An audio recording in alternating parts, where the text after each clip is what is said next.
Croeso, Difda, Benachtin, Gia Hwitch, Fulcha, Daymat. Welcome to the Celtic Myths and Legends podcast. I am your humble host, Sian Esther Powell, and I'm going to be taking you on a journey through all the myths and legends of the 6 Celtic nations. That's Wales, Cornwall, Brittany, Isle of Man, Scotland and Ireland. Welcome.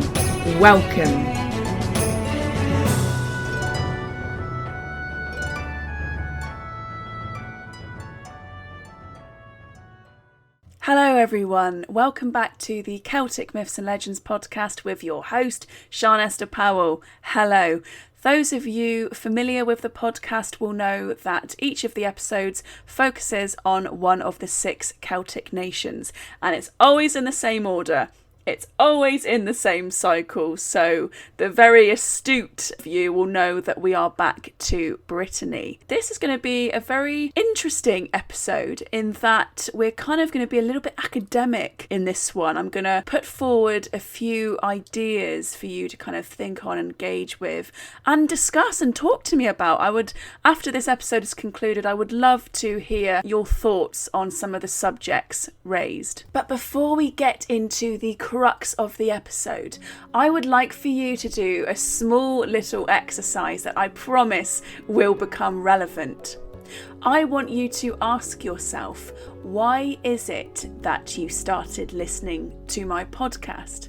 Each of us carry our own preferences, our own biases, our own unique perspective of the world and how we navigate it. And I, as a podcaster, am no different.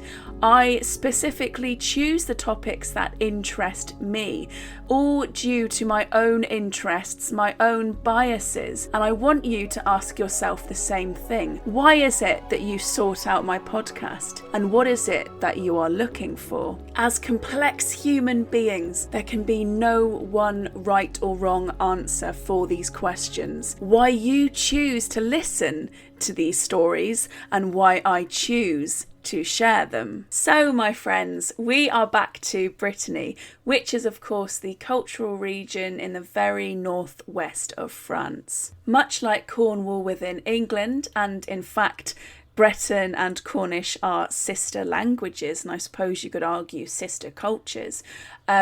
Brittany exists within France as its own unique cultural region with its own minority language, but still within that sort of wider framework of France, in the same way that Cornwall exists within England. So all this to say that although within France, which boasts its own impressive body of literature, myths and legends, culture, music, food, Brittany is also unique in a lot of ways and has its own language and its own stories and its own heritage and history. So we are going to be talking today about the Ballads of Brittany. In much the same way as I have approached the Mabinogion, where I created an initial episode and set the scene and gave you the context and some of the background of the text, and then in subsequent episodes delved into individual branches, I will likely do the same with the Ballads of Brittany. I'm going to give you the history of the text today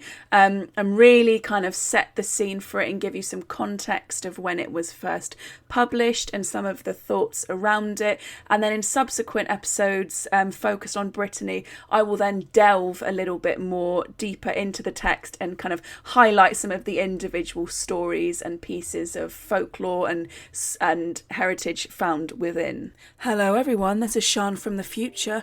Beep beep boop boop. I'm trying a new thing where I try to kind of record the podcast over a series of days and don't stress myself out so much and don't do it all at once and kind of, blaze out in a crazy fiery ball of glory. Although I do need the sense of urgency for my brain to work. But there we go.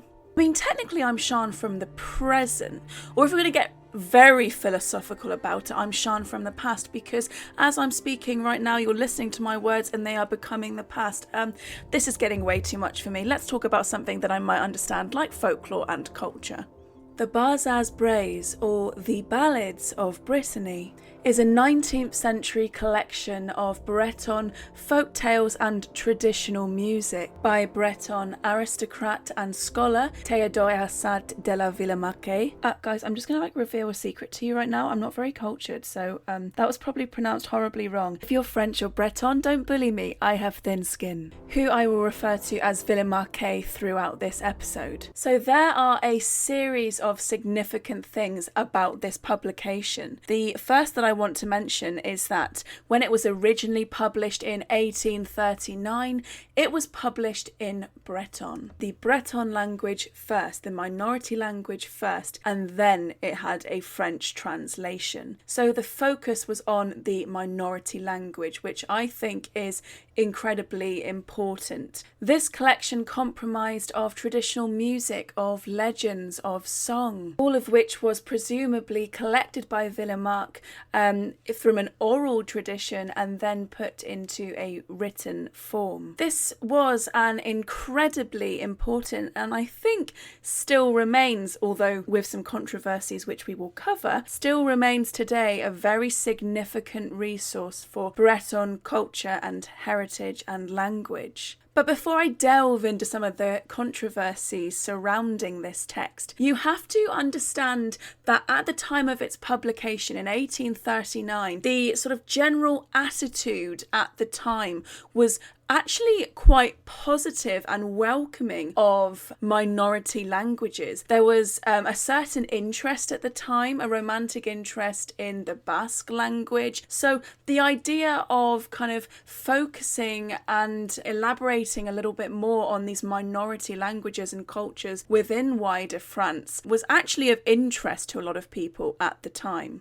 I also kind of recorded some of this episode when I went for a dog walk the other day on my phone, and it's really bad. But I'm going to include a portion of the audio here anyway, because I was really in the moment. So here we go. Like all large nations of the world, the UK very much included, and Spain included, France has a huge diversity of language, minority language, culture and heritage. There isn't one homogenous sort of French identity. In the same way that the British Empire has sort of endeavoured to create one homogenous British identity, that was sort of the same way for French identity. However, during the publication of the Ballads of Brittany in the sort of mid-19th century, there had already been an interest in the Basque language. So the idea of uncovering other minority languages and preserving and promoting them, such as the Breton language and minority culture, it was of interest to people at the time. And I think that you should all be thankful that my podcast doesn't sound like that all of the time. But you know what? She had some passion there. She had some passion, some thoughts rattling around in that little brain of hers. Good for you, girlie. So we've set the scene. There was a general kind of interest in the diversity of French history and heritage, and there was a kind of wide interest in the whole of Europe to kind of explore some of these minority languages and more kind of regional pockets of history and culture. But that isn't to say that there weren't naysayers at the time as well. In the same way as I always tended to get angry comments on TikToks whenever I talk about Cornish history and culture and heritage, you'd always get people saying, Cornwall's in England, Cornwall's in Britain, you hate Britain.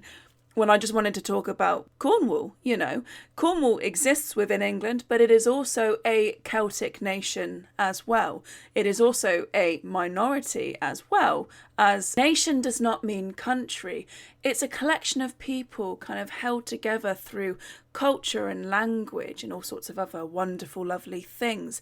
But it is incredibly political. Cornish identity and the status of Cornwall within England is, I'm assuming, probably quite similar to the Breton language and the status of Brittany within France. Of course, I'm not a French or Breton speaker, so sometimes it's quite difficult to understand the various nuances of these things and whether or not there is any similarities between Cornwall. And I would love it. I would love it if I do have any French or Breton listeners who could kind of fill me in on that. But what I'm saying is that it's very political to be focused and to preserve a regional culture within a larger culture and larger nation. And that's political from both sides.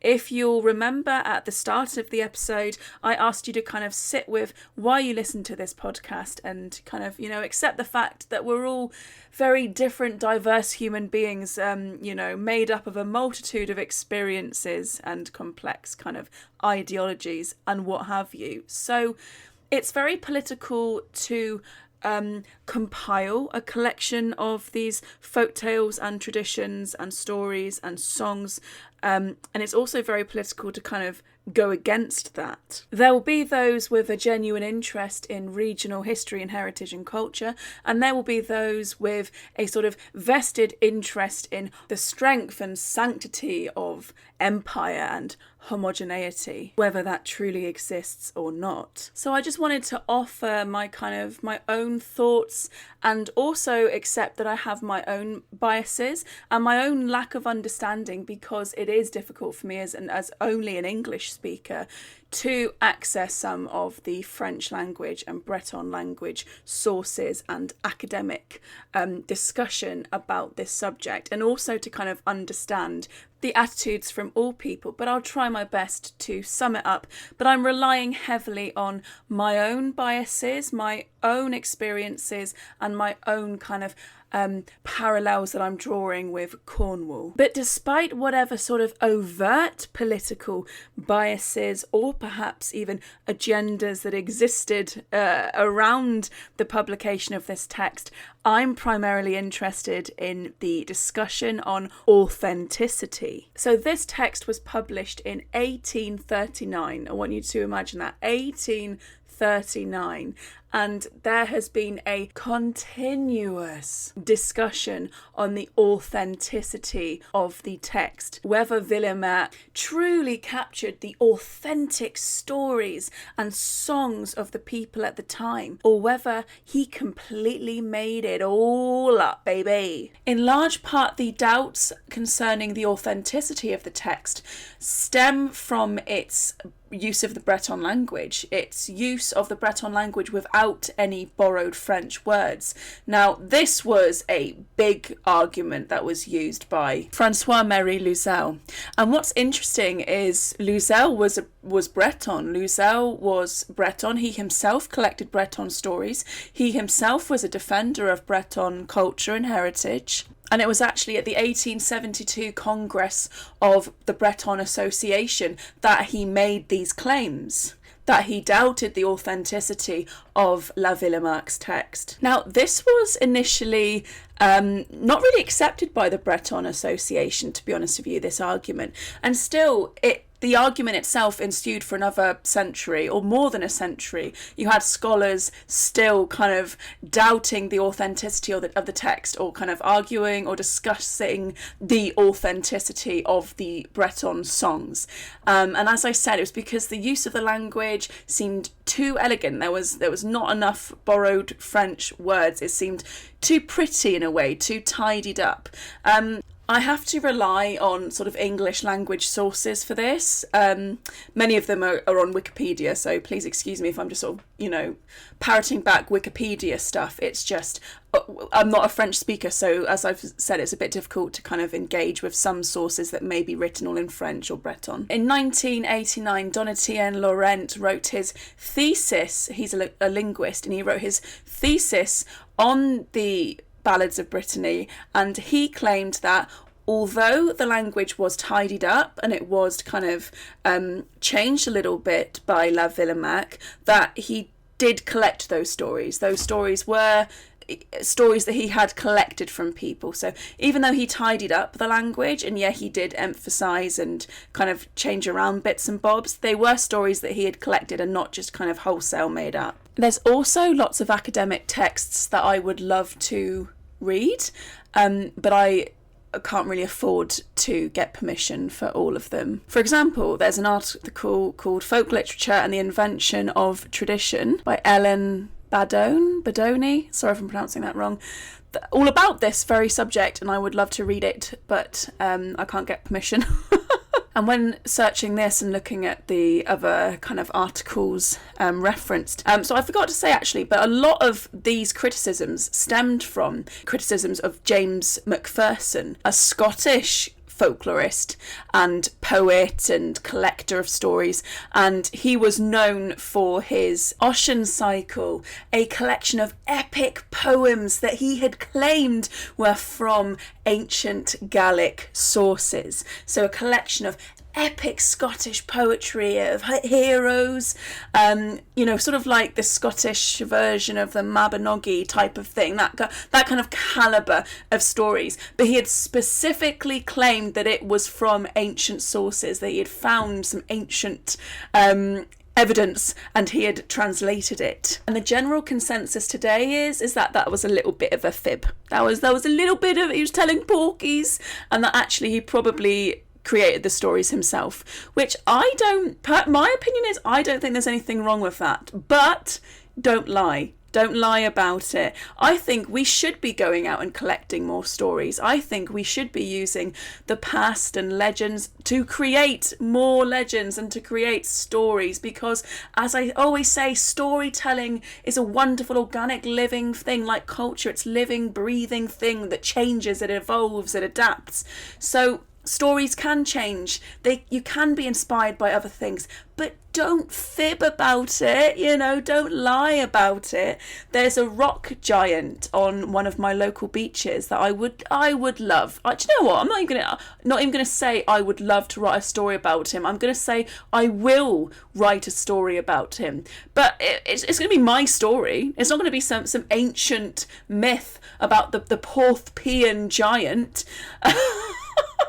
But it's okay to create new stories inspired by old ones. It's okay to, be inspired by your nation's mythology and culture and history and that sort of thing.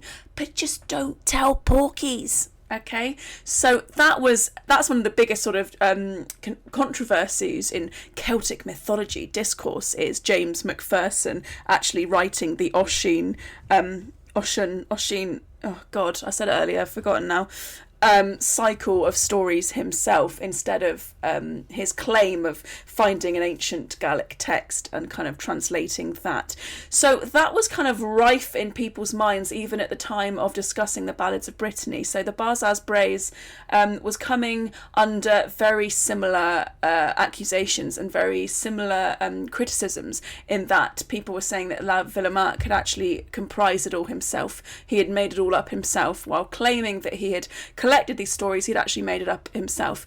I'm not sure what the general consensus is now, but I know that there was a recent, like I said before, Donatien Laurent wrote his thesis on it, and he claimed that, he argued that because he knew a descendant of La Villemarqué, and he'd seen the original notebooks of La Villemarqué, like that must have been gold. That must have been absolute nuggets of gold to have the original notebooks. Because I didn't mention, but it was easy to criticise La Villemarqué because he wouldn't release his original notebooks. He wouldn't let anyone see his original notebooks or his original sort of sources, if you will. So it was very easy to say, well, you've just made it all up then, if you won't let us look at your notebooks, then obviously you've just made it all up. But Laurent, looking at his original notebooks given to him by a descendant of La Villemarqué, sort of concluded that although the text was heavily revised, that he had collected the stories. He had collected various epic songs and stories and whatever from people. He had just prettied up the language, and he had just, revised the text. So yeah, I kind of don't see a problem with that. Okay, let me be clear, lest I'm heralded as a hypocrite, because I have often said that I get very annoyed when people claim things to be, ancient when they're not. I don't necessarily have a problem with embellishing on a story or revising a story, as long as you're a bit honest about it. La Villemarqué seemed very hesitant to ever release those original notebooks. But I don't think that the criticism of people like Loisel was 100% fair. So Loisel, by claiming that the language was much too pretty, much too complete to be authentic, sort of disregarded the whole text, and the value of the whole text, really. Again, I'm just going off what I can find. I could be totally, completely wrong, and any French or Breton language speakers, please feel free to lambast me. Be like, yes, you've got it all wrong. And then I will say, thank you. Yes, I probably did. But from what I can gather, Loisel's whole argument kind of, it falls on this claim that the Breton language is much too complete, much too pretty. There's no kind of borrowing of French language words. So he kind of just seems to dismiss the Barzaz Breiz. He seems to dismiss the Ballads of Brittany, which I don't think is completely fair, because I am a strong believer that any sort of story or song or what have you, it does change, it does evolve, and different people can talk about the same thing. Different storytellers can use the same story and their interpretation of it will be completely different, and I think that's actually valid. I think it's okay for someone to collect stories and to kind of embellish them in their own way. So that's why I mentioned previously, as a podcaster, I am choosing things that I am interested in. I am choosing subjects that I am interested in. And that comes with my own biases because of who I am. I'm a complex human being. I'm walking through the world with my own thoughts and views and ideologies and preferences and interests. So I am choosing I am choosing folk tales and pieces of myth and legend that appeal to me for whatever reason. Some of them I feel like I can have an interesting discussion on. Some of them I just think are cool at the time, okay? So I'm choosing things. I'm biased in that way. And I think all folklorists are, in a sense. When you're collecting up things, I don't think it's necessarily a problem to revise or to kind of pull out different strands of, a subject matter that you're particularly interested in. But I think that you should be transparent about it. I think that you should be honest about it. So perhaps La Villemarqué, you could argue, was not honest about that, about revising these texts. He was perhaps claiming something to be more authentic than it perhaps was. But I do think that he collected these songs from people. I don't think that he made them all up. And that's really what I wanted to use this podcast episode to talk about, to be honest. And that's why I asked you to do that sort of exercise at the beginning of the episode, to kind of think about why you listen to my show, why you're interested in it, because you're a complex human being with your own preferences, your own biases, your own perspectives on the world. But in my opinion, I think that storytelling is malleable. Storytelling is flexible. We can tell the same story in so many different ways, and that is okay. It's okay. Things don't have to be exactly the same every single time. I'm not even going to get into the whole debate about the Disney's Little Mermaid at the moment, but I just think, why are people so up in arms about it? It's okay for things to be slightly different in different iterations of the story. Not to mention that every culture around the world of bodies of water has folkloric creatures concerning those bodies of water, especially the ocean. Anyway, I digress, but all I'm saying is that, criticising the Little Mermaid film is, on a folkloric culture standpoint, is stupid and makes no sense. So me as a folklorist right now, I'm saying, if your argument is, well, the Little Mermaid has to be, a certain ethnicity because of culture, that's silly. That's very, very silly. There are probably mermaids in all cultures of the world, because storytelling, and I've said it many times in my podcast, that, I believe that the same folk tales pop up around the world. And of course, in different ways, depending on the geography of a place, depending on the landscape of a place, the religion and culture of the local peoples telling those stories. But the same types of stories do pop up around the world. which I find very interesting. I've always thought human beings are much more similar than different. We have our unique, elements, and that's something that we should champion. Of course, doing this podcast, I like to preserve and share pieces of storytelling from the Celtic nations. But, let's not be silly and say that only one culture can have mermaids, because that doesn't make any sense. So yeah, just a pop culture kind of relevant example of what I'm talking about, really, in that I feel like storytelling can adapt, it can evolve, it can change. I am, of course, choosing things that I am interested in. You are choosing to listen to my podcast because, for whatever reason, maybe you like the sound of my voice, maybe you just really want to hear stuff about Celtic, mythology, and there just isn't a lot out there. Whatever reason you're choosing to listen to this podcast, and I'm very thankful and very happy that you are, and I want as many people to listen to it as possible, and I welcome you all. I welcome all people, from whatever background, whatever walk of life. I'm very happy that you're here listening to these stories, because I want to share these stories and these discussions with as many people as possible, because they're important to me, and I think storytelling is beautiful. I think storytelling is beautiful and it's wonderful, and it really gets to the core of what it is to be a human being. I think we have all of these emotions, all of these parts of life and death that are universal across the world, and we all can relate to them. So I'm sorry that we didn't really talk about a creature feature or any sort of folkloric creatures or anything today, but I thought that you would find this discussion interesting, and I think I've really decided that this podcast is actually never going to be consistent. And I think that is a consistency in itself. It's a consistency in itself that this podcast will never be consistent. And what I mean by consistent is not that I'm going to be uploading it, once every 6 months again, because no, I'm very proud of my monthly uploading schedule recently. And I'm hoping that I'm going to upload not only once a month, but more than once a month. And I'm really getting much better on that. But what I mean by consistency is sometimes I'm going to talk about folkloric creatures. Sometimes I'm going to talk about mythic literature. Sometimes I'm going to talk about, academic discussions within Celtic mythology kind of discourse like today. And sometimes I'm going to talk about, other things. If it relates to Celtic myths and legends and I find it interesting because I'm an individual being and this is my podcast and it's stuff that I find interesting, then I'm going to talk about it. And I'm really delighted and happy that you are on this journey with me. Those of you with a hunger for a folkloric creature, though, don't worry too much. I think I'm going to upload again this month with my Manx, my lovely back to Isle of Man. So I'll probably do another Manx creature feature or mythological bit of loveliness from Isle of Man this month as well, I expect.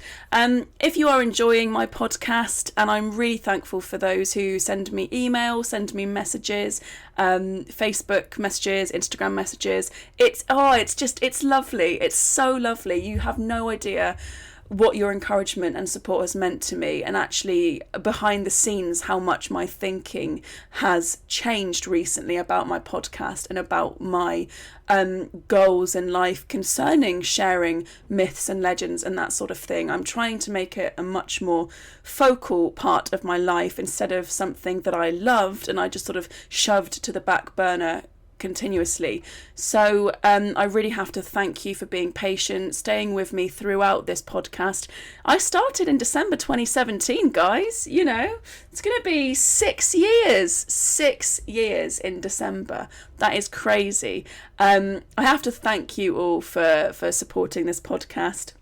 If you would like to support me on Patreon, that would be incredible. I am focusing a lot more on my podcast and thinking of it not as a sort of cash cow business model in that sense, but as something that I can pour more of myself into, more of my time, more of my effort to actually create better content for you and much more what's the word? Consistent. No, because I've just already said that I'm not consistent. Much more often. basically, I want to be uploading much more often, and I want to be giving you a wider breadth of subjects, and I want to be able to have the time to research them better. I would like to be able to, access some of these academic articles that I'm a little bit locked away from at present. So if you would like to support me, if you would like to support me on Patreon, that would be so appreciated. I think I currently have 70 patrons, and that fluctuates all the time for whatever reason, and it's absolutely okay to support me for a couple months and then delete the pledge. By the way, I don't expect people to be on there forever, and I know that monetary circumstances change all the time, and I am just thankful for any of you listening, let alone anyone that decides to support me on there. So I've got Nanook, Damon, thank you. I've got Megan Rose Wooliver, and I've got Waterloo, and again Horse Farmer. Thank you very much to my recent patrons. My little goal for this year is to get to 100. And like I said, I'm always going to upload these podcast episodes for free, but the money will be increasingly helpful if I want to create better stuff. So I really do need a new computer or a new laptop eventually. And I really would like to get access to more academic stuff. And I'm setting up a website, celticshan.co.uk, so go and have a look at that. I'm trying to position myself more as, a storyteller, as someone that can offer advice on Celtic mythology and that kind of stuff. Because I've been asked many times over the years for input on things, and I've given away a lot of things for free, and I'm happy to, but I also would really love for this to be more of a focal point of my life, to be able to discuss myths and legends, to be able to do more creative pursuits. I'd love to write a book on Celtic myths and legends, specifically for children, but I'd also love to just do one in general. So there's lots of things that I would love to do. So your support on Patreon is very, very, very much appreciated. But I never want anyone to feel bad if you can't support me on there. I think that you're all fabulous for just being here and having the will and the interest and the curiosity to learn. I think that's a beautiful thing. Never lose it. Keep learning about all of the things that you're interested in. God, it's a bloody lovely thing to have interests. It really is.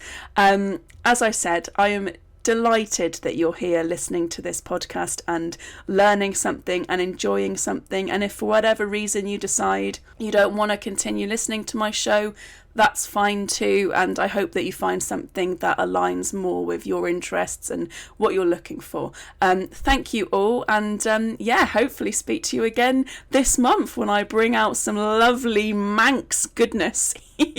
Thank you. Oh, before I forget to mention it, I'm hoping, I haven't done it yet, but I'm hoping, and I do have to pay to host it and everything, but I'm hoping that my website, celticshan.co.uk, will be live and everything by the time you listen to this, and I'm hoping that in the future with episodes that I can upload like a page on the website for podcast episodes, and I can list all of my sources that I've mentioned in the podcast, so it makes it a lot easier for you to do your own research and delve into some of the topics, because I know that my pronunciation isn't always the best, and sometimes it's probably quite difficult to know what I'm talking about, or what particular authors I'm mentioning, or what folktale I'm talking about. So yeah, I'm really hoping that I can get that website up and running and use it as a home, not only to talk about the stuff and my upcoming projects, and I will be having more projects, and there's actually some really exciting news, so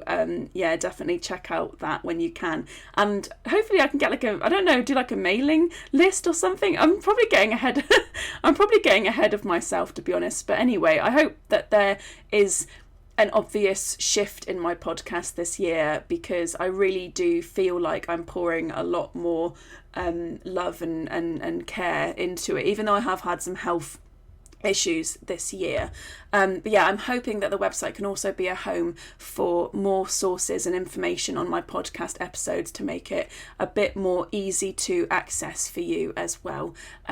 So yeah, thank you. I might try and make an outro to this podcast episode. What do you say? Should we try and do an outro with some of the new funky music that I've got? I am your host, Sian Esther Powell, and that has been another episode of the Celtic Myths and Legends podcast.